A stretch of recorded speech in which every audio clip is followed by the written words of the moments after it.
MAC has been able to attract really good players. I mean, you look at the draft. Khalil Mack, this year I think went number 5. Previous year, Central Michigan's tackle went number 1. But that's just a spattering of the talent that's in the MAC, and so they're able to play exciting football. A lot of talented players. I think a lot of good coaches in the MAC. So that usually produces really good football. I've been impressed with them. When I first entered the conference, I felt really good about the quality of coaches within in the conference. But I think it just keeps getting better every year in terms of the numbers of quality coaches that come into the conference. Now, obviously, coaches can kind of come and go in the MAC, and so some you don't get to know as well as others. But they've been good people. I think they're good for college football. They're smart guys. They do a great job. Yeah, I think it's exciting, and I think it's challenging.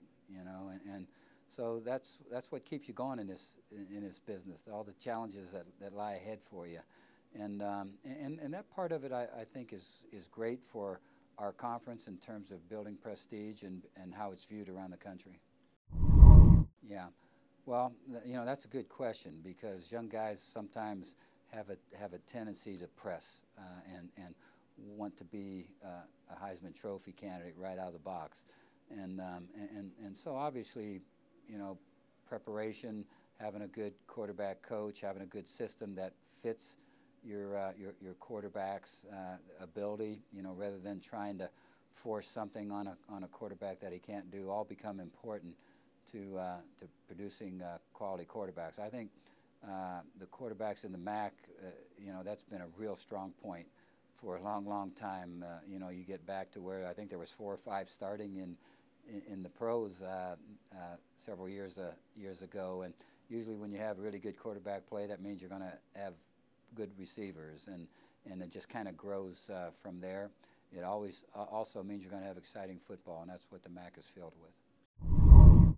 It's huge. It's how Ohio football has become known around the country. It's why we're able to recruit around the country. It's huge in terms of bringing in recruits, but it's also huge in terms of your alumni and potential donors out there. You get a chance to see on TV, and then obviously they get to where there's some pride involved in their school and what's getting accomplished, and that's how you're able to enhance your facilities.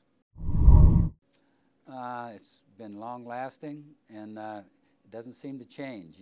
Sometimes rivalries can kind of flow with the tide a little bit, in terms of they're sometimes strong and sometimes it doesn't seem to be much of a rivalry at all. I think the Miami-Ohio rivalry has stayed solid for I don't know how many years, but certainly long before I got to Ohio.